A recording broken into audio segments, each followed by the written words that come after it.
This is Inside the Wolf's Den, an entrepreneurial journey with Shawn and Joni Wolfswinkel. Welcome back to Inside the Wolf's Den with your hosts, Shawn and Joni Wolfswinkel. Today we have a guest with us, Jennifer Merritt. How are you, Jennifer? I'm doing so good. How are you, Joni? Doing well, thanks. Thanks so much for joining us. I am actually thrilled to have you on this show today to be talking about my favorite topic, which is sales, which I'm sure that's your favorite to talk about as well. Somehow it is, which is pretty well aligned given what we do. Yes. Well, Jen, I know that I kind of wanted to start talking about, give us your bio on where you've been, how you got into, your favorite thing to do, talk about sales. How did you get into sales? Yeah, so I came straight out of college. I was actually a cart girl at a golf course, which, as those of you that golf know, that is sales at its absolute finest. But I ran into one of the club members and he was like, "Hey, what you doing with your life?" And I was like, "Don't know." And he goes, "I got a job for you in sales at the metals industry." And I was like, "Okay, sounds good." So I went and did that. I was actually at a metals company for about 11 years. Did inside sales, outside sales, national account management. I got to work with amazing companies like Boeing and Polaris and Husqvarna and multi-million-dollar contracts. I learned so much. And then actually was able to step to the corporate side of things. So the company's a $4 billion a year company, and I have no idea how, but I convinced them to let me train their entire sales force, which was about 1,400 people. So I got the pleasure of going out and got to ride along with a bunch of salespeople across the country, figure out what they were doing really, really poorly, and put training in place, and then spread best practices for things they were doing well. It was so much fun. Wow. But eventually, I got my real estate license. And I have either flipped houses, remodeled houses, invested in houses since the day I got out of college. And so it felt like a really nice next step. I was literally in the middle of building the house that I am in, and I was approached by a property management company who said, "Hey, do you want to come be our business development manager?" And I was like, "Sure, why not? That sounds great."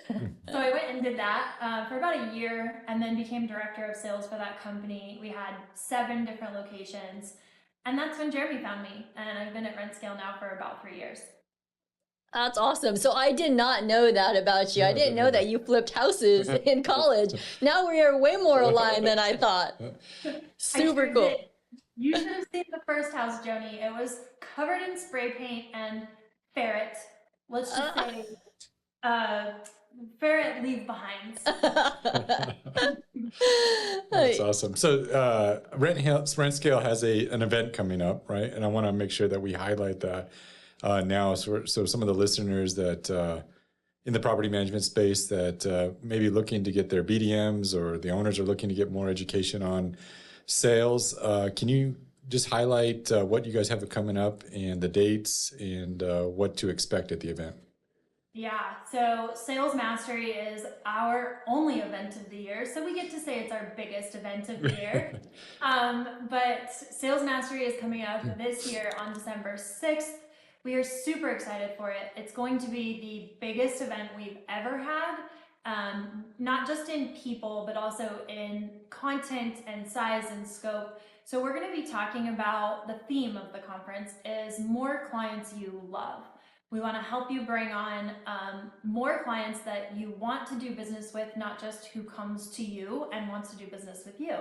So we're going to be talking a lot about how to attract those people in, how to then convert those people, and then how to multiply those clients you love into more doors. So how to turn 1 into 3.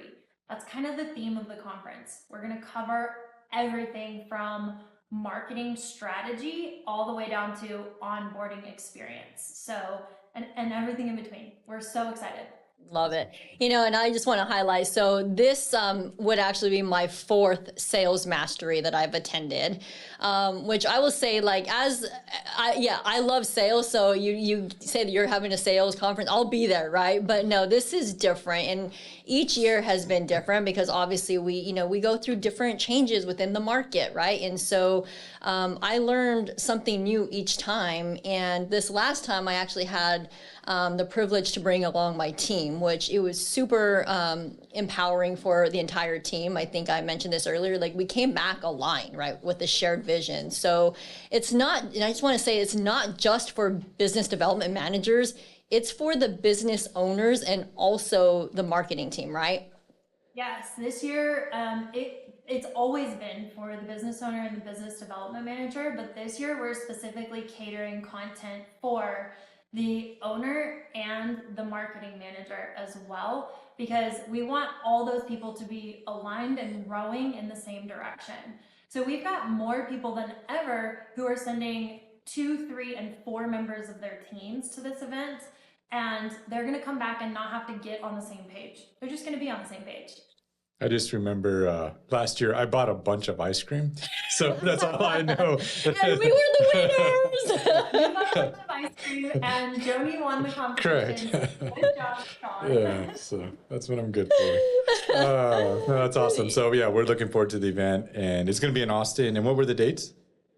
December 6th, that's Friday, December 6th, right after Lead Simple University. Sweet. So we intentionally kind of attached the two, and we hope that people just come out and property management takes over Austin for the week.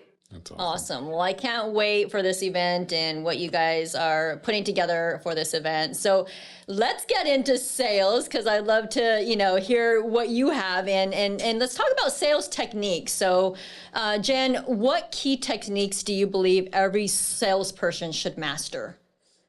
Boy, that's such a good question. As far as mastering sales techniques, here's what I believe you have to have. I really think you have to have this positive energy about you. And this is not necessarily a sales technique, but more of an interpersonal kind of thing. Mm-hmm. People want to do business with people that are excited about helping them move forward. And so that's a really important piece. To that, I think you have to understand social profiles of everybody. So you have to master being able to mirror and match and understand where people are and what they need and how they communicate. So if you ask me about an actual technique, I say communication. It's the number one thing.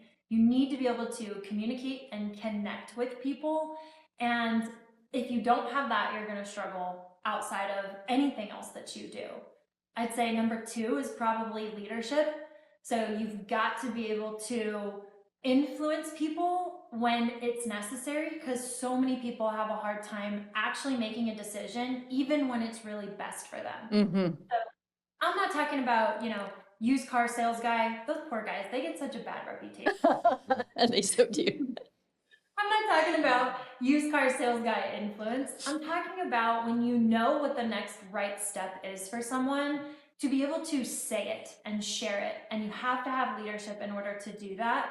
Otherwise, you will let your prospect convince you of the path forward. And it really should be the other way around, since we're the experts. Right. That's awesome. Can you share an example, maybe give a real life example where you either taught somebody and they implemented that or you've done it in your career? Yeah, so I'll actually tell you about our RentScale sales team. That's fun, right? Yeah. And I can talk about our BDMs too. But our RentScale sales team, we always encounter owners who are like, I got to fix operations first. I really got to make sure that things are in line before I hire a sales team. And I'm like, that's actually really backwards. And our sales team falls prey to it all the time, where they're like, oh, well, they have to put a bunch of stuff in place before they're ready to do sales and to scale. And I'm going, no, you get the customers first, because that's honestly the really hard part. And then you figure out how to execute them, right? So it's a matter of sharing with the owners stories. And this is how we do it. This is how you should influence, is through stories. So we share with the owners stories of past owners that we've had who have said that to us. They went off and they fixed operations. And then a year later, they're still trying to grow their companies in sales. because they had to wait so long and they're just kind of kicking the can down the road, right? Yes. I see it all the time with business development managers too, where it's like, wow, we don't know if we want to rent or if we want to sell. And it's like, you got to have that influence as a trusted advisor to say, okay, no problem. Here's what it would look like if you rented. Here's what it would look like if you sold. Now, what are your goals long term, and which of these is going to achieve those? And honestly, sometimes the answer is to sell because it doesn't match their goals. But as trusted advisors and good salespeople, our job is to lead people in the right direction. That's actually going to help them achieve their goals. I love that. Yeah. And we've, being in RPM, we get asked a lot from smaller, just starting out franchises. And that's like the number one thing. And it's Create amazing. the problem first. Yeah. It's like, just go, like, because for us, what helped us grow our franchise, so we were so focused on sales and just getting, and like, yes, we probably screwed up some things along the way, or Of course. yeah, our everything's communication or something was wrong, but we was like, man, we just got to keep growing. We got to get to this a certain size before we can implement a lot of things. And so many people are just like, no, I got to get everything right first. And it's like, well, you're going to have a difficult or a very bad job, at the beginning. So I agree with you 100%. Yeah. So. And I loved how you talked about communication at the beginning, because I think that, having that positive energy, right? Because I think a lot of times when salespeople come in, they want to talk, right? Like all these features and benefits of their company, but they don't build the relationship with the customer up front. And Shawn and I, when we were buying houses, early on in our career, when we were knocking on pre-foreclosure doors, we had, a very quick time to build that relationship, build that rapport with the customer so that they trust us enough to, okay, like if they like and trust you, they're going to work and they're going to do business with you, right? So how can you quickly build that relationship or that rapport? Any tips for any salesperson? Of course, I think it's different based on your personality. So for me, it's through credibility. I can come in and say, like, I've flipped houses, I've remodeled houses. So when I'm walking through a property as a business development manager, I know what's got to be done to the property. I know the fair housing laws, I know the habitability laws, and I bring that to the table. So for me, I build that relationship and that trust really fast with credibility. Mm-hmm. And I go over the top with that type of thing. I've also worked with salespeople who are fantastic at asking people about themselves, at just like opening up, and they start talking about things like basketball and the weather and their kids' names and their anniversaries, and they remember all these things. Oh, yeah. And that personal connection works so well for so many people, where people remember how you make them feel. Right. And so I tend to make people feel like I know what I'm talking about. So they're like, sure, just hand it to her because she's got it. Where I think other salespeople are really good at just building those, like, I know all the little things about you kind of relationship. Mm-hmm. And I think you can go either way. It's about your strengths personally. I personally don't want to talk about the weather. You drive me crazy if we just talk about the weather. Yes. Yeah, that's all. Yeah, I agree 100%. The one thing I wanted to ask you was on, I think, which is critical to any sales. Joni's obviously the salesperson in our organization and works with some of our staff and stuff like that. But I'm more the back end financial, different role, operations. But that's why we work well together. But the one thing I know right now, like one of our BDMs is really doing well, and I gotta be careful what I say in case he's listening. No, he's doing a phenomenal job. But one thing that really separates him from maybe the other BDMs is his follow-up, and he's really, really just a workhorse at following up. So, can you give some strategies on what you recommend and when you're working with? I'll kind of piggyback on that, because I think that, like great salespeople, yes, great salespeople can give a great presentation, deliver the USP, all of these things, right? But it doesn't really matter if you don't really have a good follow-up system. Because even the person that you were talking, if all you did was follow up and maybe didn't give a great presentation, hey, you're most likely going to get that deal because all you did is follow up, right? So so if you can give us some tips on, follow-up process, I mean, setting up your drip campaigns and making sure those are managed, all that is extremely important. Yeah, follow-up is how we win deals. Honestly, we say you should not close a deal in your first interaction with a client. So that requires follow-up. We actually think that people onboard better and have clearer expectations when it's broken into 2 conversations. So all of our BDMs have to be excellent at follow-up. So here's what we recommend. 1, yes, Joni, have your CRM drip campaigns on target, in place, like all that kind of stuff. However, it matters what you follow up with. Okay, so you just calling and saying, hey, I'm just checking in, just want to see where you're at, that's not follow-up. Okay. Hey, I sent you the agreement. Did you happen to get it? Are you ready to sign it?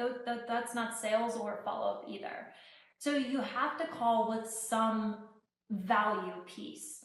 And so what we encourage business development managers to do is to always call with a podcast that you heard, maybe it's this one, or to call with a resource, or to call with a interesting fact of something that's happening in real estate. Have a point when you're following up, because the just checking in thing doesn't really get people to move forward or build credibility, doesn't make them feel better or build a sense of urgency. So there's lots of different things that we can do. Here at RentScale, I'm going to give away all RentScale secrets. We do little gifts. So like we'll have your name printed on golf balls if you love golf balls. One time we did a dollar bill campaign where we mailed out dollar bills, like ironed dollar bills. And we said like, don't let your first dollar come from RentScale, let it come from your clients, or, like it was a whole thing. So we always try to get really creative. Last month, our sales guys were sending out pizzas. Buy your team some lunch, whatever. We try to be really, really creative in our follow-up. And I think that that's really important. I love that. So I actually have that dollar bill still sitting in my office, all ironed out. I'll have to send you a picture of it, Jen. But that's how you got me at the very first sales mastery. And, so it does work. The follow-up totally works. And here's the thing about follow-up is we teach our BDMs that you never leave a meeting without a dated next step on the calendar.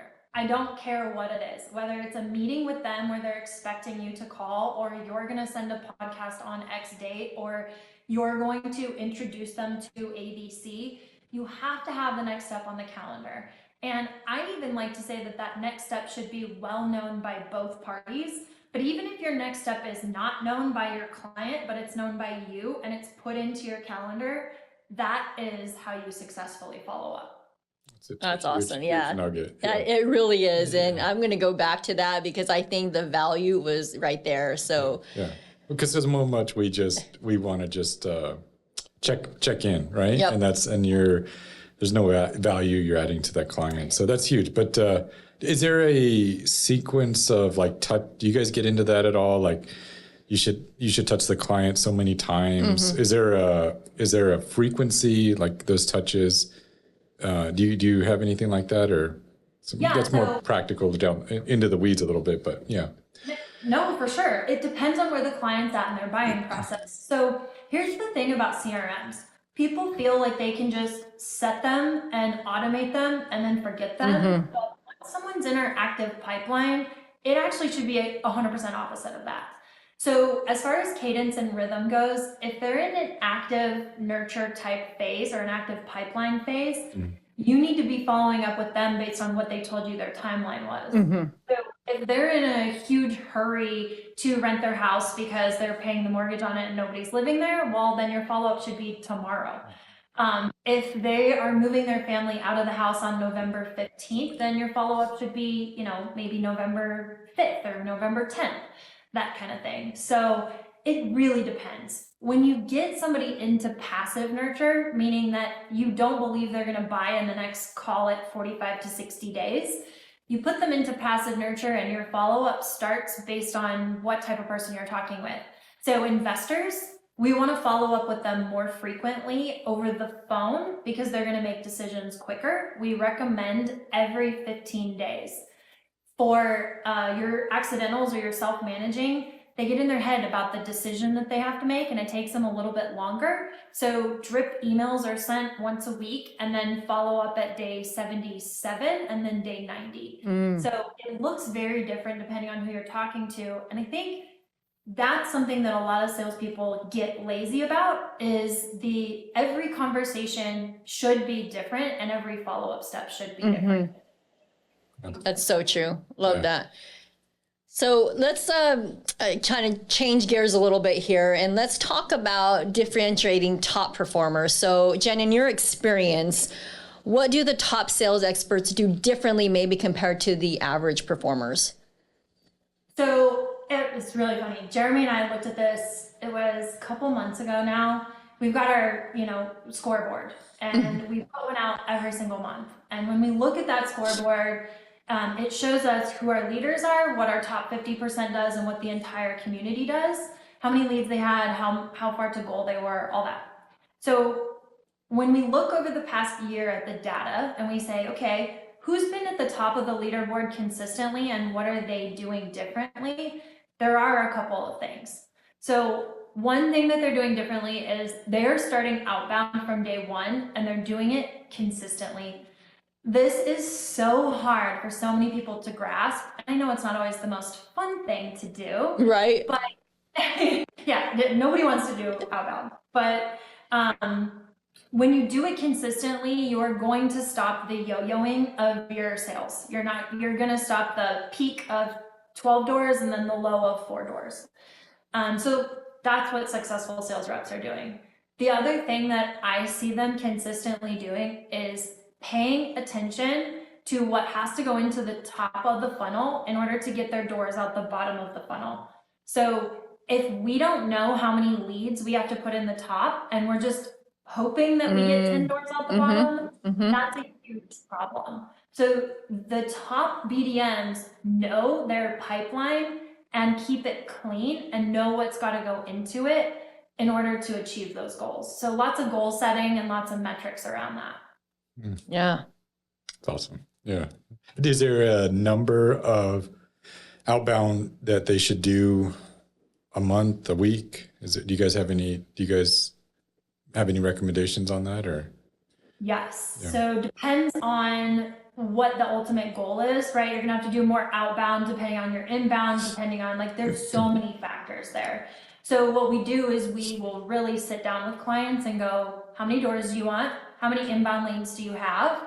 How many outbound leads do we need to generate? And how can we generate that, right? I've got a list, and this is actually one of the things we're going to talk about at Sales Mastery, is 20 different campaigns that you're probably not utilizing.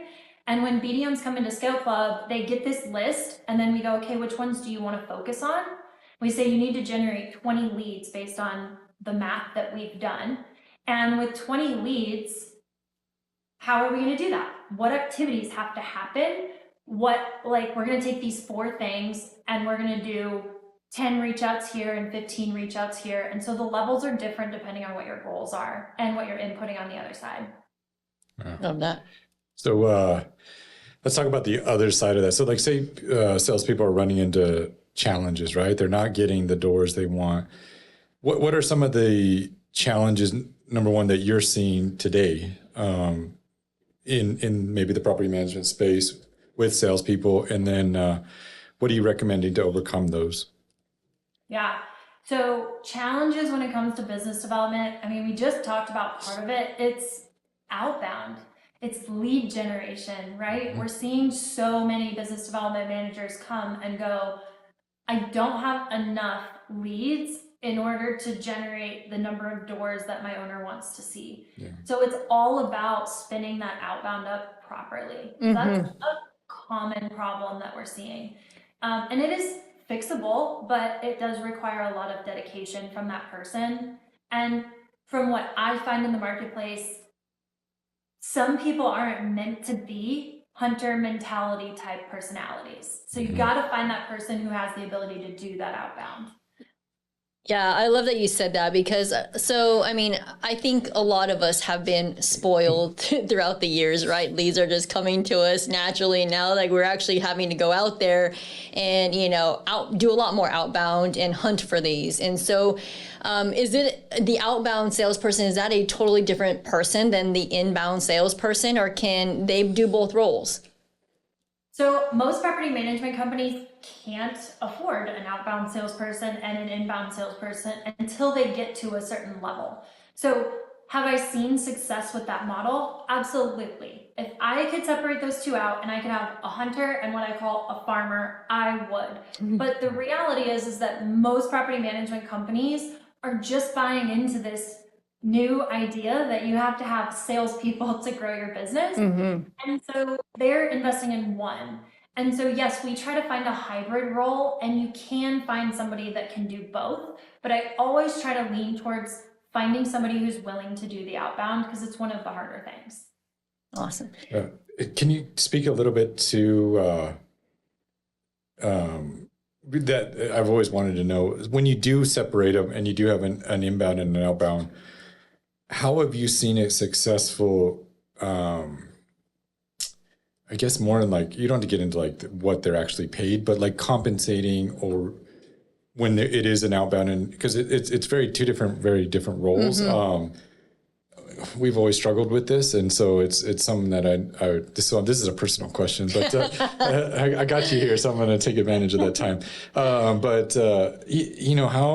because like, yeah, a lot of our BDMs over the years have so used to like, they want us to generate all the leads for them. They'll just answer the phone and close them. And we've always tried to do that hybrid, like you're talking about. But what I'd love to do an inbound and out, but I struggled with like, how do we reward each one of them? Because it's a little different, and how do we compensate them for their time and all that? So can you speak a little bit to that? It could be high level, but Yeah, for sure. So if you got the outbound, inbound type situation where you're going to have a little bit of each, what I recommend is your inbound person they have the skills of an order taker or a support rep.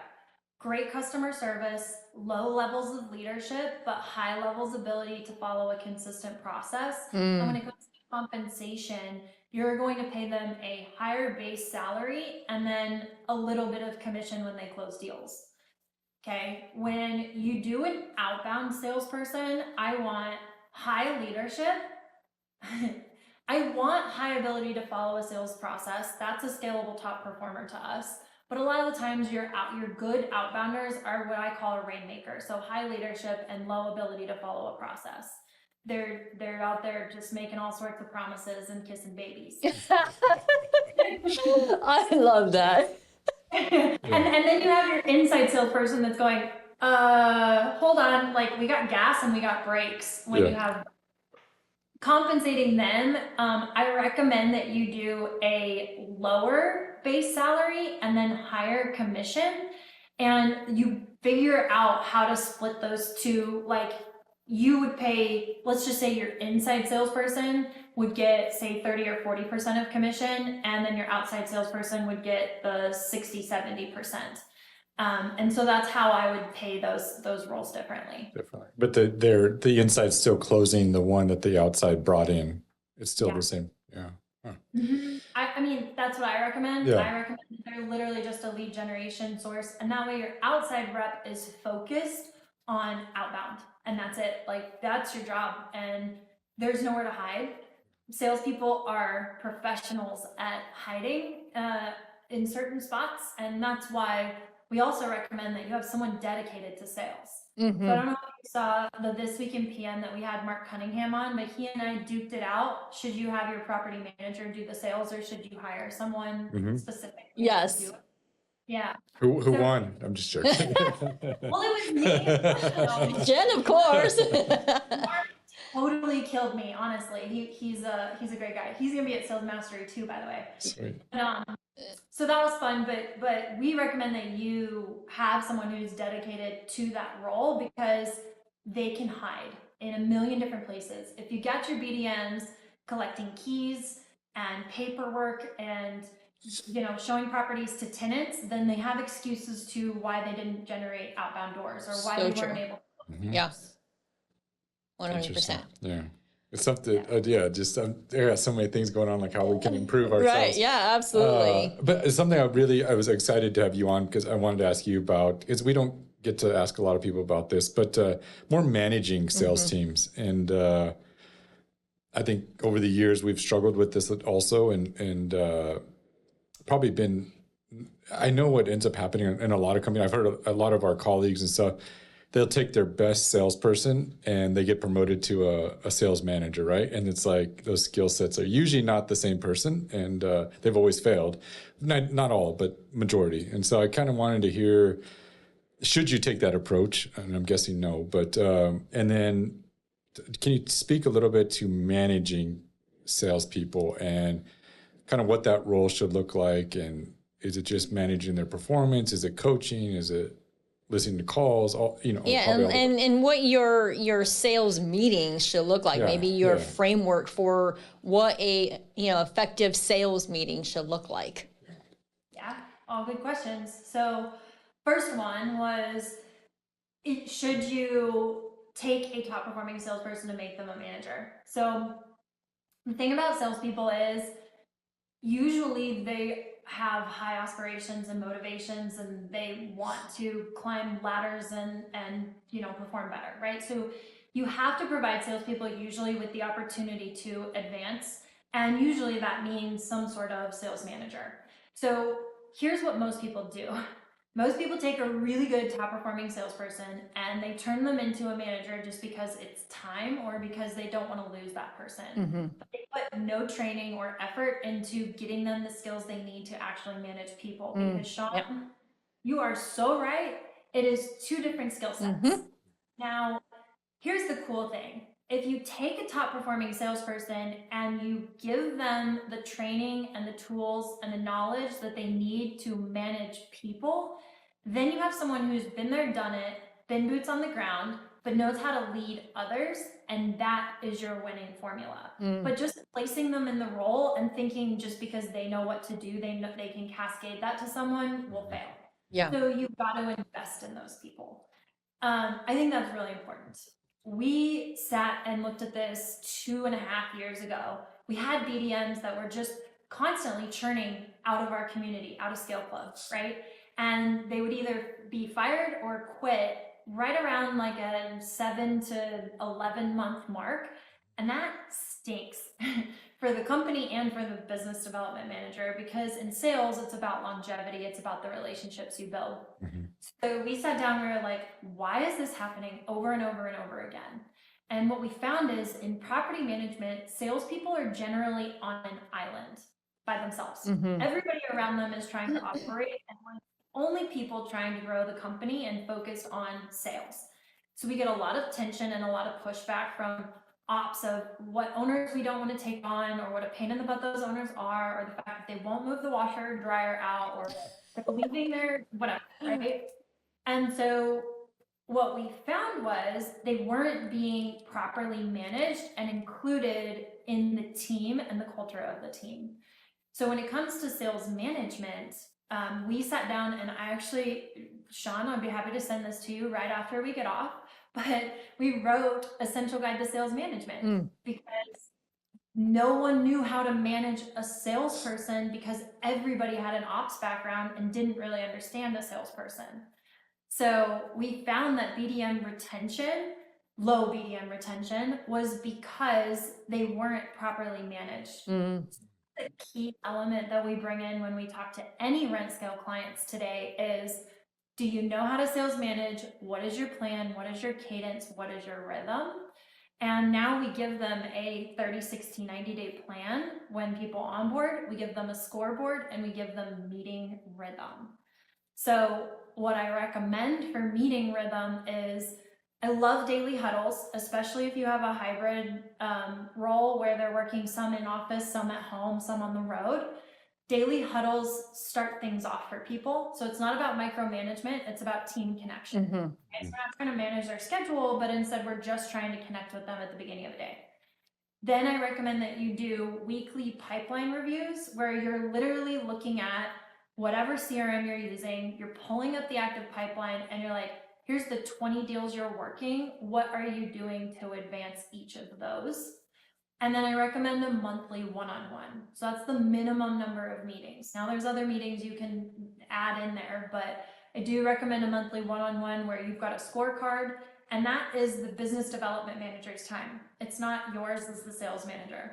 The business development manager comes to you, you talk to them about how they're doing in their role and in the company and anywhere that they're stuck, and then you do go through their scorecard during that meeting.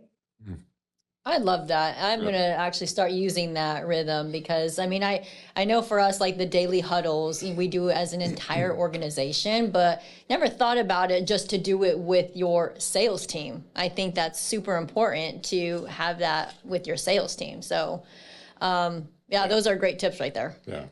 It's My been sales team good. might hate me because we do end of day huddles too. And we do like, we don't follow traction anymore. It's a version of traction, but level 10s. Uh-huh. We have those as well. So they might hate me. Hopefully they don't see this. I mean, we do it for their entire organization operation. So why not do it with sales, right? That's cool. I love it. Yeah. They're usually the afterthought. Yeah, I know. Totally. It was funny. I got a good story. We were, that was happening. So the same guy that I was mentioning before that's killing it on the follow-ups and bringing in a lot of doors, and the ops were starting to complain. You know, it's like they were starting to complain like, this owner, he wouldn't do the make ready, and then we leased it, and then they got the keys and it's not ready, and they're complaining about all these different things. I'm like, this is all just because like you guys are growing. Like this is nothing new. We've gone through this many times. It seems all new to them because they haven't had that much growth in a while. And so like to them it's like they think there's all these things. That's a good problem to have. I think there's all these problems, but it's that constant battle between, and I agree with you 100%. Luckily, for many years when we were just starting, Joni they couldn't yell at her because she was the boss. They hated me though because salespeople are also terrible at the paperwork part of it. I used to be that person, right? And so I would give my team the contract, and then they would have to go get the rest of the stuff. And so what I learned is, I need a business development assistant, which is essentially a VA that handles all of that, so that way my salespeople can be out in the field actually closing doors and not having to worry about the paperwork part of it.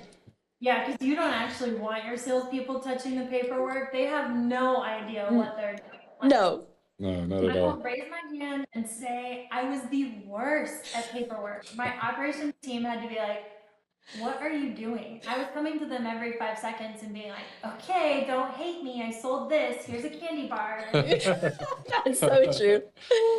I should tell them to bring them food. Bring them food, yeah.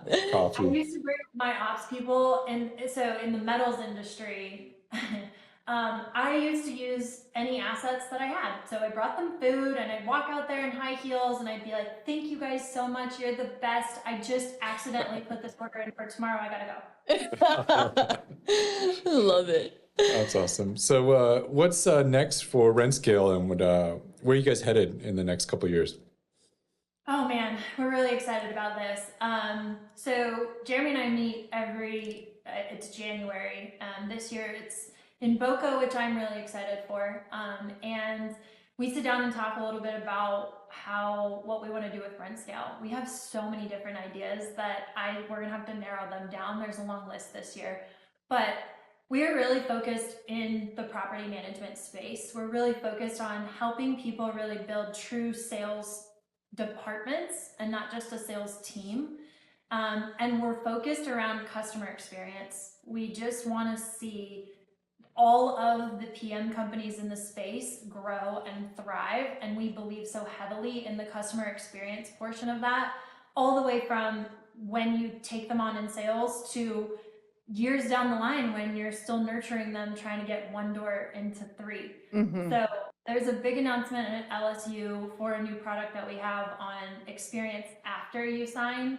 So we're excited to announce that, and I know you guys will be at LSU. But in the coming years, we're looking at short term and really diving into that, because really we're focused on long term and multifamily and residential. Mm-hmm. We've looked at HOA and commercial, and there's some expansion there, but honestly, we're just really focused in on what we're doing because we know that we have the right strategy, and it's just about focusing and doubling down on what we're doing today. Yeah, love that. We'd love it if you get into the multifamily that'd be space. awesome. It's a different animal that Joni's been investigating, and just the wholesale side of it, and I think it's a good avenue. It's a bit different type of sales. It's just not as quick of a kill as BDM. But. Yeah, totally. So Jen, you talked a little bit about the, training and development, right? And I think it's so important you pour into your salespeople. And I think that's one of the main reasons why I love Sales Mastery, is so I can bring my BDMs and my marketing team along with to learn. You have to constantly be training and developing. So as we close out, why don't you kind of give us again a rundown of Sales Mastery, what you'll teach at the event, and a little bit about the event. Yeah. So a reminder, December 6th, that is 1 month from the day we're actually recording this. Can I say that? Yes. Yeah, absolutely. So 1 month from the day we're recording this. And we're going to be talking about how to attract more clients you love. It's really cool because Reese and Hannah, the two of our coaches, are out at the Outbound conference that Jed Blunt is hosting today and tomorrow. So they're bringing some good gold from that. Awesome. Tomorrow, Jeremy and I are headed out to New York for Resi Day, which is a single family residential conference. So hopefully we'll bring some gold back from that. But we're all going to be putting this into 1 day of how to attract more people that you love, how to convert those people into paying clients, and then how to multiply that 1 door into 3 doors and work on an onboarding experience.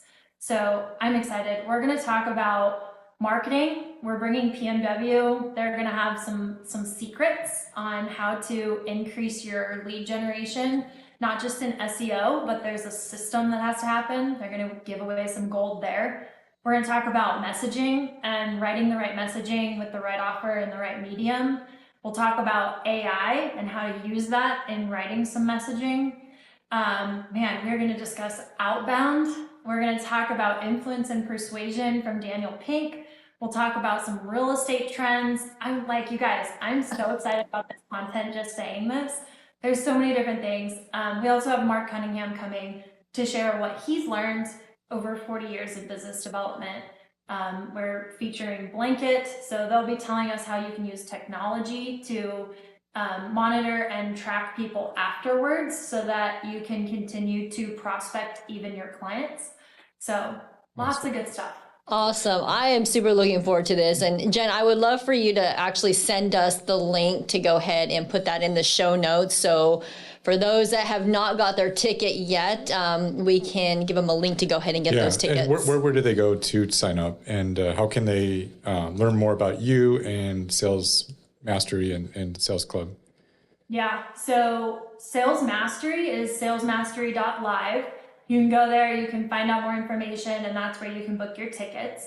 Promo code, Joni, I'll give you a promo code for anyone who's watched the show so that they can put that in and we'll get money off of those tickets. I'll send that to you right after. Awesome. And then if you want to learn more about RentScale and what we're doing here, how we're helping, Scale Club hire, train, and build sales systems, rentscale.com, or feel free to reach out to me directly, Jennifer@rentscale.com, and we can connect and schedule a time to sit down and look at a growth roadmap for you. Love it. Awesome. Yeah. We really appreciate this. I think everybody that's listening's got to go and re-listen to this again. There was a ton of nuggets in there. So we appreciate you taking the time today and giving all that valuable information. And we look forward to seeing you in a month from today. Yes. Yeah. I'm excited. Well, thanks for having me on, guys. It was such a pleasure. And always good stuff talking to you guys. So I really appreciate it. Thank you. Thanks, Jen. Yeah, we'll see you all next week. See ya. You've been listening to Inside the Wolf's Den, an entrepreneurial journey with Shawn and Joni Wolfswinkel. Tons of entrepreneurial podcasts are out there. talking. Talking. But Joni and Shawn are living it every single day. Their portfolio now includes many franchises and medium-sized businesses. We talk about the trials and motivators of successfully running a business. Join us again soon for another podcast. But until then, reach out on the website at InsideTheWolfsDen.com, on Facebook at Inside the Wolf's Den, on Instagram at Inside the Wolf Den. We'll see you again soon. This is Inside the Wolf's Den. We'll see you next time.